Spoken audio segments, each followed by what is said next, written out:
Hello বন্ধুরা, শুরু হতে যাচ্ছে 19শে জানুয়ারি বিপিএল এর 10ম আসর। বিপিএল কথাটা আমাদের সামনে ভেসে আসতেই একটি দলের কথাই প্রথমে মাথায় আসে।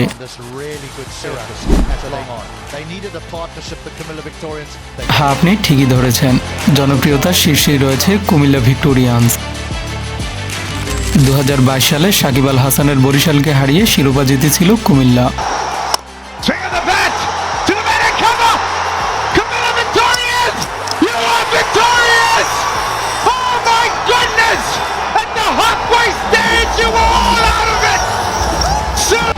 তারপর 2023 সালেও মাশরাফির সিলেটকে হারিয়ে কেড়ে নিয়েছিল ট্রফি। এবারও ট্রফি জেতার টার্গেট নিয়েই মাঠে নামবে তারা। আমরা সবসময় দেখতে পাই বিশ্বের জনপ্রিয় ক্রিকেট তারকাদের কুমিল্লার দলই রাখা হয়। এবারও তার ব্যতিক্রম কিছুই ঘটেনি। এবার কুমিল্লার হয়ে মাঠ কাঁপাবেন আফগানিস্তানের অলরাউন্ডার রাশেদ খান। আরও আছেন আফগানের লেগ স্পিনার বলা নূর আহমেদ। বাদ রাখেননি ইংল্যান্ডের মঈন আলী, পাকিস্তানের মোহাম্মদ রিজওয়ান, নাসিম শাহ, ইফতেখার আহমদের মতো তারকাদেরও। এবং জনপ্রিয় মারমুখী ক্রিকেট তারকা হিসেবেও রয়েছেন ওয়েস্ট ইন্ডিজের অ্যান্ড্রু রাসেল।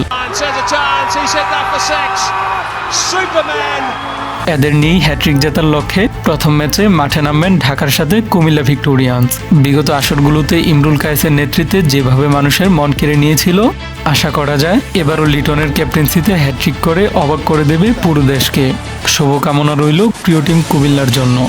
তো বন্ধুরা, কুমিল্লার টিমকে সাপোর্ট করে থাকলে ভিডিওটি বন্ধুদের মাঝে শেয়ার করতে পারেন। আপনি যদি এমনই রহস্য, রোমাঞ্চ, ইন্টারেস্টিং আর আনকমন ভিডিও দেখতে পছন্দ করেন, তাহলে আমাদের কর্মফল চ্যানেলটিকে এখনই সাবস্ক্রাইব করুন। আর যদি পেজ থেকে দেখে থাকেন, তাহলে পেজটিকে এখনই ফলো দিন। তো দেখা হচ্ছে পরবর্তী কোনো ভিডিওতে।